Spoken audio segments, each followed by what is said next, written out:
This is an All Over the Road New Orleans special edition, an exclusive interview with the pharmacist Dan Schneider from the Netflix Docu-series. Now from the Coin Trader Studios in New Orleans, Louisiana, here's Victor DelGiorno with The Calling. The latest Netflix docu-series, The Pharmacist, begins with a tragic 1999 murder that sparks a father's search for justice and clarity. During the collective 4 episodes, however, the focus shifts to the subject's personal war against a doctor who essentially created an opioid epidemic throughout the New Orleans area and beyond. Investigations. Yes, is this Sergeant Pan guy? Yes, it is. How you doing? This is Dan Schneider. I knew I was going to have an uphill battle with the police. They kind of almost have the attitude that these kind of kids maybe got what they deserved. Overall, The Pharmacist sheds light on Dan Schneider's up and down journey that nearly led to a complete mental breakdown. I was sort of like a maniac. I didn't sleep for days. I was 24 hours. FBI? I've been working on a way to get her, and the way to get her was how they got Al Capone, tax evasion. Dan Schneider may be a pharmacist by profession, but he is a true hero by the actions and the sheer diligence in which he fights all odds, not only for the loss of his son's life, but for the numerous young lives around him that he sees being destroyed by a single pill. In my opinion, the U.S. Attorney's Office was not moving fast enough. They don't see people, they don't see families destroyed by the opioid crisis. Dan, welcome. How you doing? I'm doing good. Glad Annie? to be on. Annie, you too. Thank you for having us. This is a meme that I picked up off the internet. This is what it says, Dan. This is from Nola Girl. Right. Okay, have you seen it? Yes. Okay, if I ever get murdered, please don't call the police. Call Mr. Danny from The Pharmacist. Oh, yeah, I did see that. If you got a problem, I'll solve it. I saw it too, but let me just tell you something. That one is, I guess, a meme, comical. I've actually had serious people present cases to me that they asked me to delve into. I was going to ask you that. Yes. Have you been approached to do just strictly private investigating? Yes, there's a few instances where I haven't, and that's not really where I want to go. No. But I did point them in a certain direction. I tried to give them some direction to go in, but it surprised me, I mean, I had a passion for this investigation, but I don't think I could have that kind of passion for everybody's investigation. I'm not really that good. Mm-hmm. I was only good because I worked in my mind 24/7. Oh, yeah. Totally driven, totally focused. Didn't care if I was dead. Nothing. Just Katie bought a door. Yeah, I mean, go for it, So Here's the thing I was impressed with. I mean, I was telling Annie on the way into the studio, I was telling her, if NBC, ABC, or CBS would have done this, they'd have completely botched it. They'd have told the story and make you think, well, what's going on here? And they'd take you around the mulberry bush 50 times. They did a great job on this. And then when they were getting ready to do this docuseries, when did the idea come up? Hey, let's use these recordings, your recordings. Well, I think early on it came up when they found out I had them. I mean, in fact, I've been told, I didn't really view it that way at first, but I've been told that it's kind of like a documentary, if that's what they called. It's kind of like his dream case. I mean, to actually have videos in real time as to what was going on 20 years ago. Yeah. I mean, they must have been thinking jackpot. Yeah, chronologically, you had everything. They definitely thought jackpot. Yeah. Mm-hmm. Wow. And it actually has made the thing extra special. Hello. Yeah, Miss Maddie? Uh-huh. Well, you don't know me, but my name's Dan Schneider, and my son was killed down the street from you on the corner of Dorpine and Forest Hall. Now, how they got my number? Yeah, and there is even a part in one of your recordings. I think you're talking to the FBI or somebody, and they go, "Are you recording this?" And you go, "No." That's very true. No, that's true. It's kind of cute, Yeah. because we were recording the whole thing. Yeah, I caught that. You're supposed to tell someone you're recording it, by the way, but that's okay. That's okay. When did Netflix contact you at first, and what were your thoughts when they did? I mean, did it come out of left field, or? Well, actually, it wasn't directly Netflix. Okay. What actually happened is I kind of had retired at 65, finally toned down my advocacy because my wife said, why don't you just bail out of this thing? I mean, we had made some progress, but not a lot. And I mean, we really had done a lot, but we didn't have much recognition and felt like we were spinning our wheels. So had my first grandchild, so we kind of shut it down. And then a gentleman named Jed Lipinski was the health reporter at the Times-Picayune. Right. And he dug into this opiate crisis, and he discovered that I was at the center of it, and I was the guy that actually did some battles and did some great things. So basically, he wrote, I think, about an 8-page story in the Times-Picayune. It was Justice for Danny. You can still go on NOLA.com and get that. And then it came out. It was really smash hit in the New Orleans area, but it went a little bit beyond that. And a group called Cinemart, C-I-N-E-M-A-R-T, Right. And producers was, I think, Julia and Jennifer Hurst and Julia Nasson, and a guy named, Mike Gasparo, okay. In any event, they said we'd like to do the story. And I had 3 different approaches. I had one from California, I had one from the Cinemart group, and then I had one from some Indian tribe that does movies. Well, I chose the one in New York because they hired Jed Lipinski, the guy that wrote the story.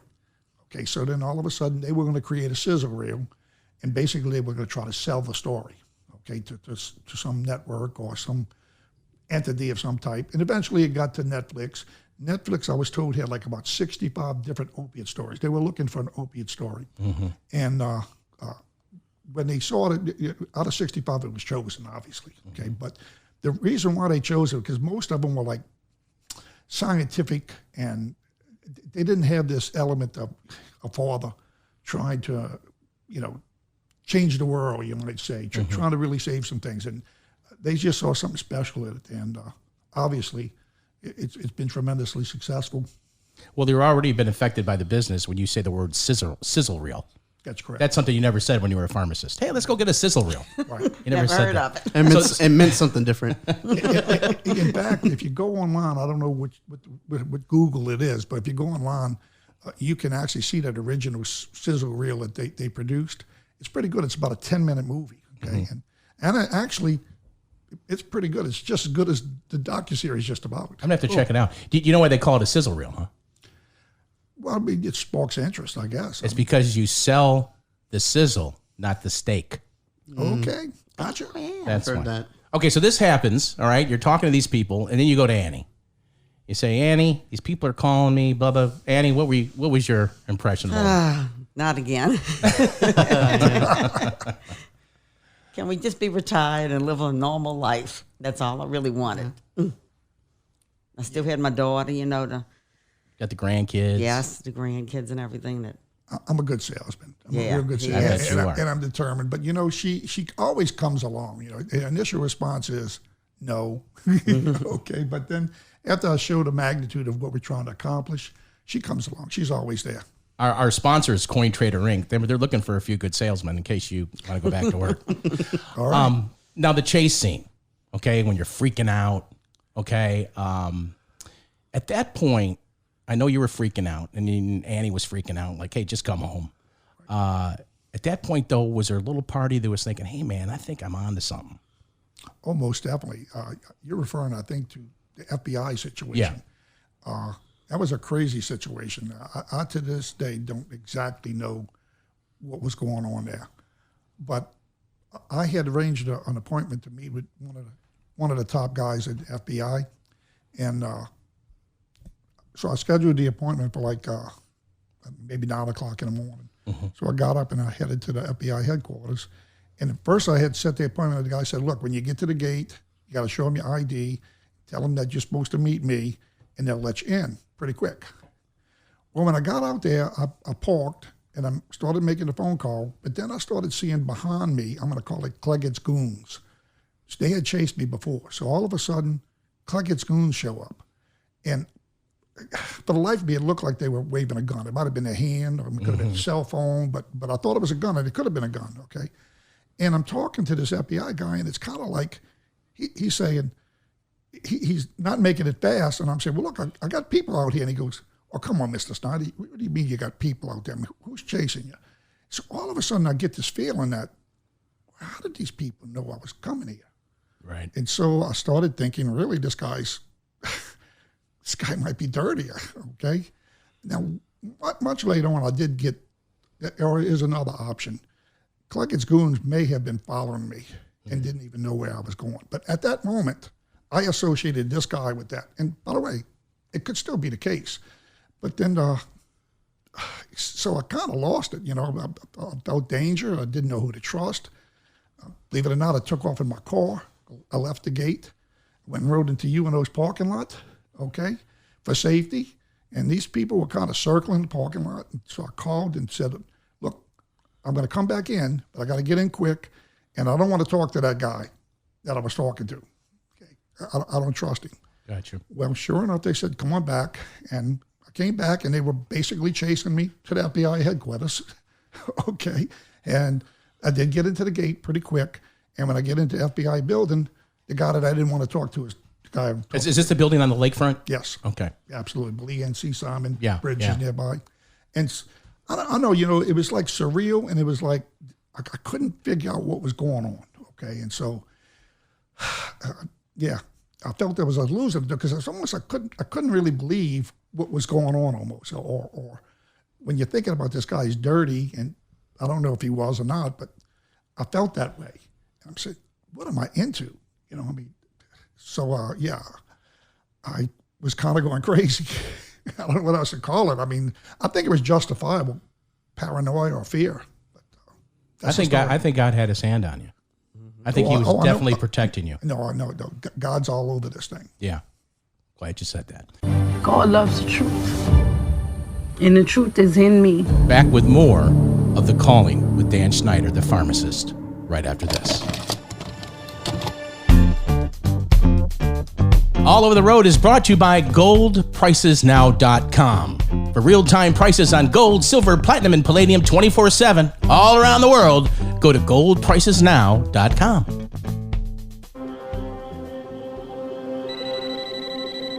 Yeah, Sergeant Fangard. Thank you, Sergeant Vanguard. What you got? Wanted to let you know that we found out who the shooter was on your son's case. Thank you. Do we have any witnesses on? We do have an eyewitness. Okay. Kid has picked his pitch out. We're getting ready to take a statement from him. Now, there's a part in the docu-series that where Annie's like going, "Hey man, let it go. Let's just and it seemed to me there was some problems being at home. Yeah. With this. Right. Well, that excuse me. That gets back to the murder now. Because it's kind of like two stories. The other one was the doctor and the FBI. This is the murder, and I was going in and out of the ninth ward, and she would always be fearful and was kind of asking me to stop, and then I'd talk to her and tell her what was going on, and I was kind of watching out a little bit, and I'd kind of convince her, but then she talked to one of her girlfriends who said, "Man, you got to stop, Danny. You got to stop, Danny." So it was really the outside circle that I had to keep working with. What were you thinking, Annie? Were you thinking was there ever a thought in your mind, "Hey, look, I got to put my foot down on this"? Yes, I just thought that he might get killed. We will kill you if you testify. Right. My son had already got killed, and he might get killed when he was looking for Danny's killer. Right. And my sister-in-law and my good friends would call up and say, "You have to stop him from going into the ninth ward because he's just, out of it right now. He needs to just settle down, And I'd try to talk to him, and sometimes we get into fights about it. And sure, yeah. And my daughter would hear him on the phone with the police and different other people he was trying to talk to help him. And it was like it was hurting the family, the whole family. Right. Let's go back a little bit, okay? There's the picture. Those of you looking on YouTube, that's Danny. And then there's, of course, Annie's the wife. We all know Dan. And then Christy is the daughter, who I believe, if not for Christy, TT would have never flipped. That's what she says. There was a lot of pressures, different pressures on her. But the bottom line, at the very end, she does say that the girl that became a witness had lost two brothers. Okay, one was killed by a cop, which she claims and may have been a bad shoot.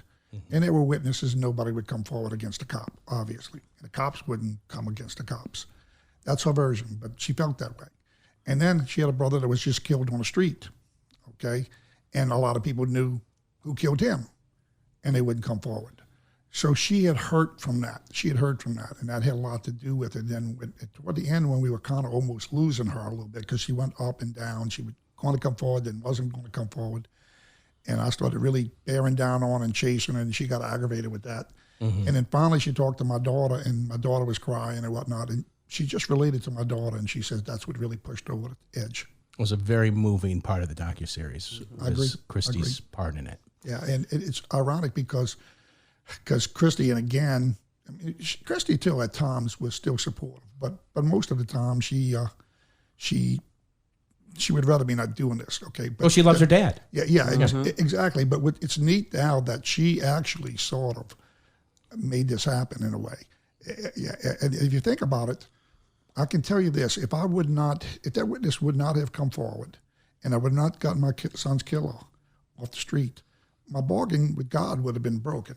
Okay? The bargain with God was, okay, help me get his killer off the street. I not get killed, my witness not get killed. And I'll do it the right way, but protect us, okay? And if you do that, I'm going to go on a mission for you. And so in essence, if that wouldn't have happened, it was not even just about God. I'd have been a broken man if I could not have solved it, especially after I knew who was the killer. Okay? And so after that, I was inspired by the witness. And I started saying, if she can do that, her life on the line, some of the stuff that I actually did was not really quite close as dangerous as what she did. You know, she was in a neighborhood that, God, they wanted to kill you. So, of course, maybe the FBI was going to kill me. I don't know, but probably not. So that's the story. She motivated me, and my daughter had something to do with it, and that's why we're here. Press is on Jeffrey, and they trying to talk Jeffrey into accepting a deal. The deal was for 15 years, and he took the plea. Grief is a horrible thing, and I can't. I look at the picture now, and I'm glad it's facing the other way, because I can't even look at the picture and it's not my child. I can only imagine what it is. It's the most extreme, excruciating grief you could have, and I can imagine as you're going through this, Dan and Annie, was there ever a time you said, you know what? And this is after you caught Jeffrey. Jeffrey's caught. He's in jail. Right. You think, you know what? I'm pursuing this doctor, this dirty doctor, and then we're going to go after a pharmaceutical company. Did you ever stop and think, oh, wait a minute, I don't want Jeffrey to get lost in all this? Has he become a sidebar to this? Did that ever cross your mind? Well, no, I hate to say it. I don't really think so. I mean, we had to kind of let that go for a while. After he was in jail for 10 years and after I solved the doctor and started working at Purdue, we finally got to visit him in jail. And the first thing the kid said to me was, thank you for saving my life. And he seemed really remorseful. He was very apologetic, okay? Wish it wouldn't have happened.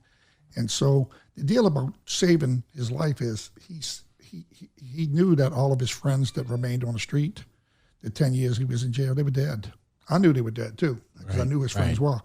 And then the other thing is, I had an opportunity along the line to actually have him killed. Wow. And it kind of crossed my mind, but way back when my son was about 4 years before he died, at his high school was Hannon, he wrote a poem titled 12:01 a.m. and it talked about the death penalty. He was totally against the death penalty. So we decided early on that if we could get a conviction and it could possibly have the death penalty, we wasn't going to do it. And I also operated, that was kind of the bargain with God too, that I shouldn't even kill the killer, okay? And so what I told Jeffrey was, I said, Jeffrey, he says, thank you, Mr. Danny, for saving my life. And I said, wasn't me, it's my son. That's right. That's awesome. Yeah. Have you forgiven him? Well, I was pretty close. I was pretty close. I was working on it. I don't hate him like I once did. And, I really do believe sort of I forgave him. And I kind of wished him the best. And that's mainly because my son just was a real soft-headed, tolerant guy. He always mediated, disputes and stuff like that. And I kind of thought that he would think, this kid was underprivileged and such. And in the chaos of that night, it seems like he thought Danny was going to do something to him, which wasn't the case, but he was confused. And so I think Danny would have said, hey, look, I hope he has a good life. And I tried to do that. And then my relationship with God says you're supposed to do that. I worked on it. But let me tell you, he's been rearrested now. Okay. And so now, even though the forgiveness is there, all of a sudden now, not a murder charge.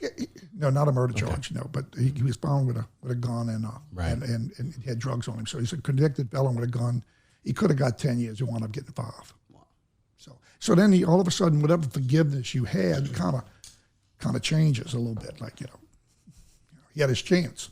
One of the questions I considered asking was in the beginning of the interview, Annie, was for you guys to tell us about Dan. Tell us a little bit about Danny. I decided not to because I think as we go through this and just the way you answered the last question, Dan, we're getting a pretty good idea, about Danny. I mean, his compassion, the fact that he was, the soft-spoken and he had a lot of friends and never did have any fights or anything and just had, good times, and all the kids would come by my house, and it play pool and do things together, and it was just their place to go, to be in that.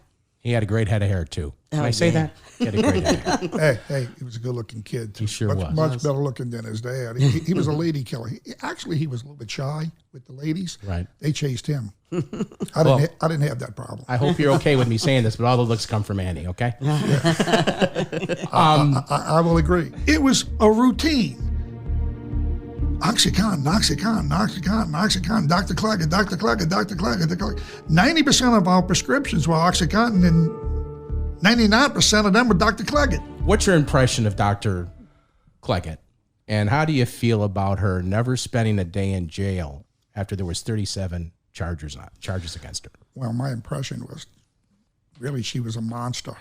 Mm-hmm. Okay, and in fact, it didn't come out in the docu-series, and I'd like to kind of tell this little story. Please. We had a little friction in the drugstore with me and my boss, which, by the way, he was a good guy, okay? Claude.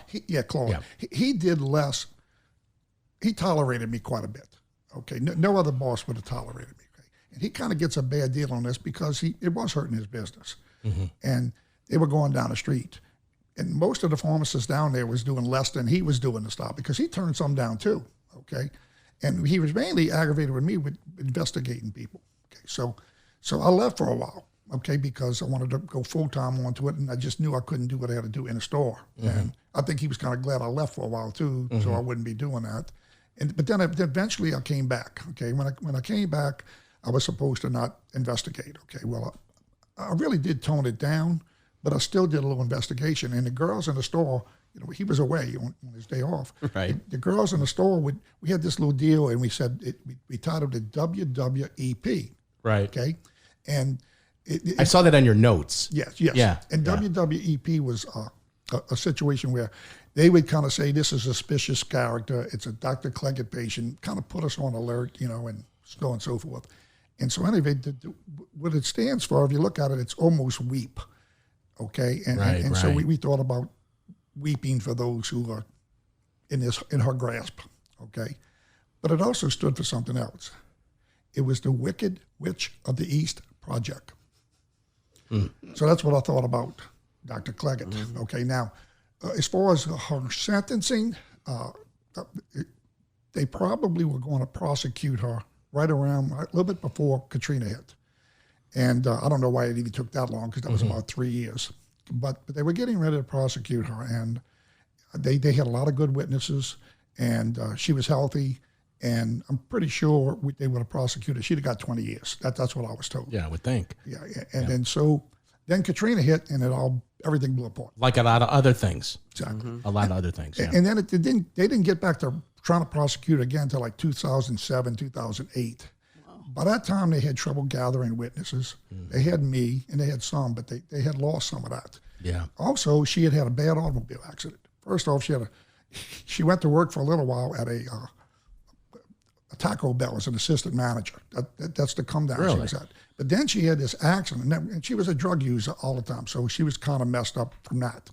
And then she had this bad accident, and she was pretty much disabled.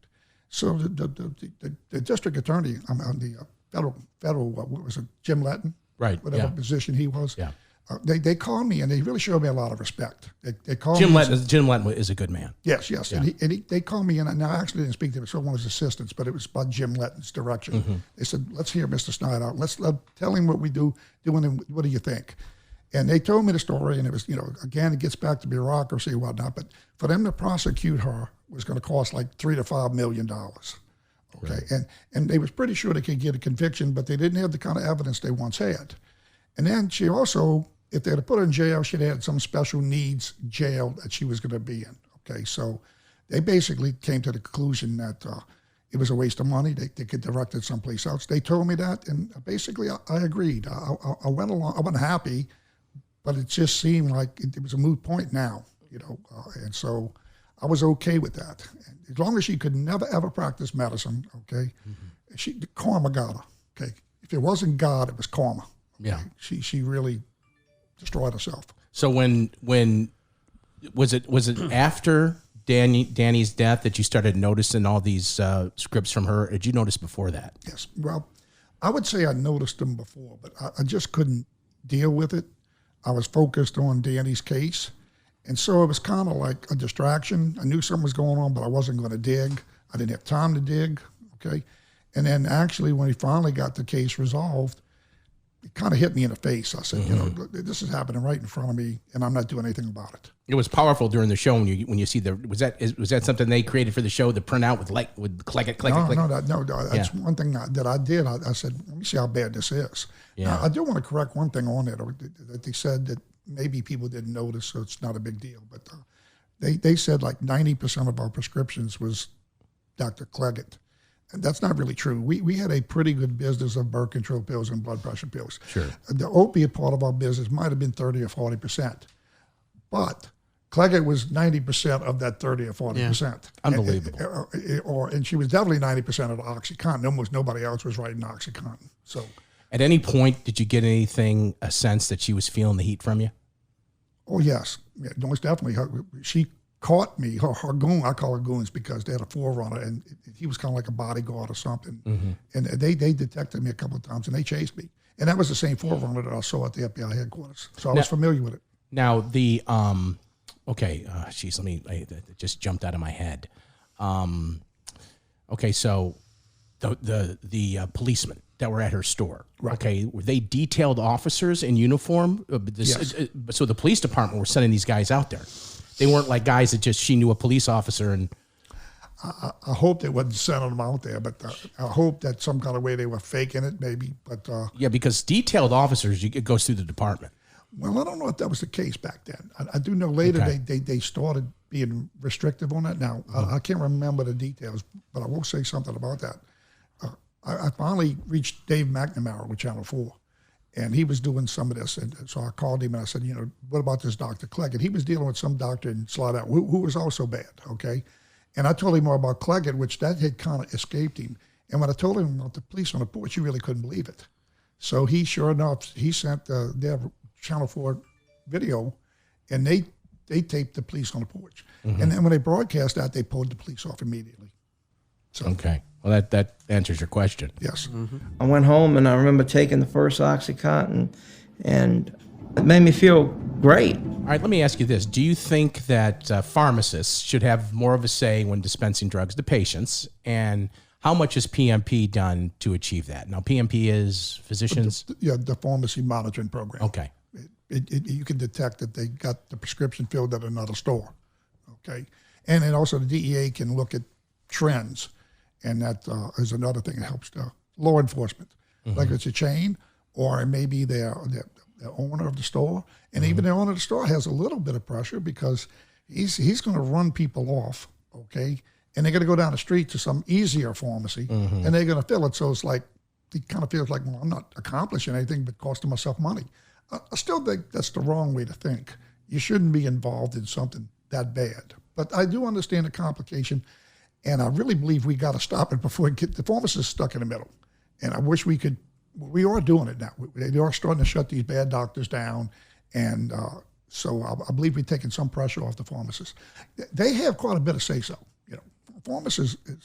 Dr. Cleggett, she was crazy. She actually tried to sue some pharmacies for not filling the prescriptions. She really didn't have a case because the pharmacist code says, if you don't feel this is something right, and it's a discretionary thing, you don't have to fill it. I mean, she seemed like she never was remorseful for anything. It was unbelievable. It really was. That's the thing. I was going, this lady's unbelievable. Right. That even surprised me. Yeah. See, I didn't really get to see her interview at the end, and I would have thought after all this, after everything that went on, some kind of way she'd say, well, yeah, I guess I was doing the wrong thing. I didn't know it. I mean, she could have cushioned it a little bit, but she just said, no, I wasn't doing anything bad. I hear now she's in a nursing home or something. Is that true? Or isn't she in some kind of facility in Michigan or something? Do you know where she's at now? No, I don't know where she's at now. I think it's Louisiana, but I don't know. But I could probably find out. But I will tell you a funny story. This could be conjecture. We love funny stories here. Yeah. Well, she was, shortly after we shut her down, she was trying to get her license back, which was probably almost impossible anyway. But she was trying to, so she went into a rehab program. Doctors have a program where they can rehab, and if she gets herself right, then she might have had a shot. Well, they sent her, I think, over to Mandeville at the time. They had a facility there. And when she got there, almost all the people in there were her patients. Jeez. And supposedly they ran her ass out of there. They threatened her and everything else. They had to take her out. It's like going into the lion's den. Yeah, exactly. Yeah, she deserved it. One of the most powerful things on the docu-series is your comment, I hope I did the right thing. You said that, I hope I did the right thing. Yeah. We got this heroin crisis. Well, maybe I shouldn't have said that. I know I did the right thing, but it is frustrating when you do something that other things happen. I kind of thought it might happen, but it's happening worse. When we tightened the screws on the prescriptions with the pharmacy monitoring program and starting to arrest doctors and shut doctors down, people who have trouble getting the opiates, they're already addicts, okay? They've been created addicts by doctors and Purdue Pharmaceutical, okay? So they have this tremendous addiction, and now they can't get their, so to speak, meds, and it can go in tremendous withdrawals. And then they can buy cheap heroin on the street, okay? What I have to say about that is I feel a little bit bad about that, but this is what I know, okay? I look at the pharmacies, the doctors and the Purdue and the whole thing of prescriptions. That was like the faucet, okay? And out of the faucet was pouring addicts, okay? And in the bowl, okay, the bowl starts filling up with addicts, okay? And if you don't turn that faucet off, you're constantly creating new addicts. So if we turn that faucet off, there's a chance we can drain the bowl.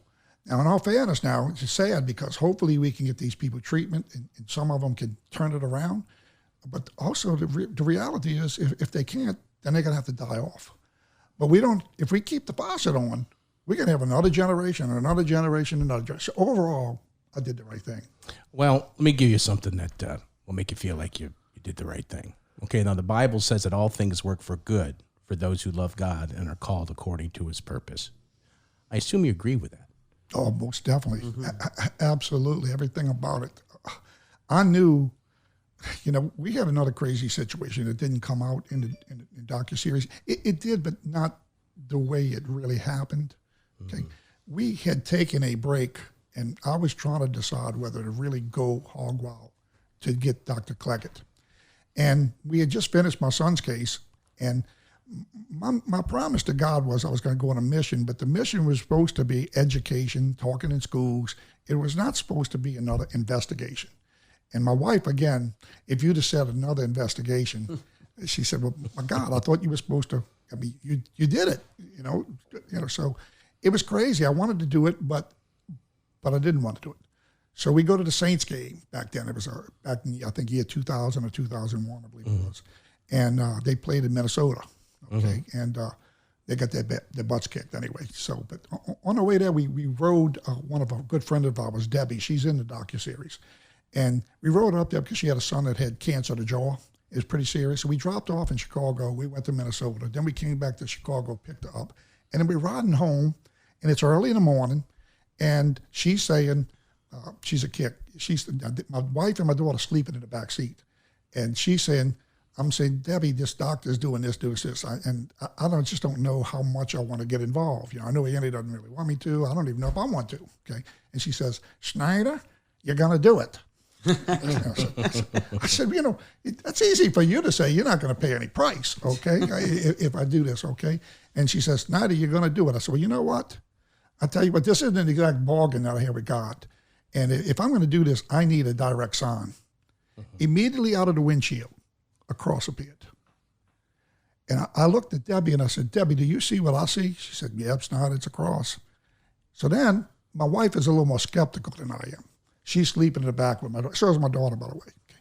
I knew they were going to say that's bullshit, or it doesn't really look like that, or it didn't happen when you asked. Okay. So anyway, woke her up, and you tell him what you saw. He asked me, "What do you see?" And I looked up in the sky, and yeah, I did. I see the same thing that they seen across.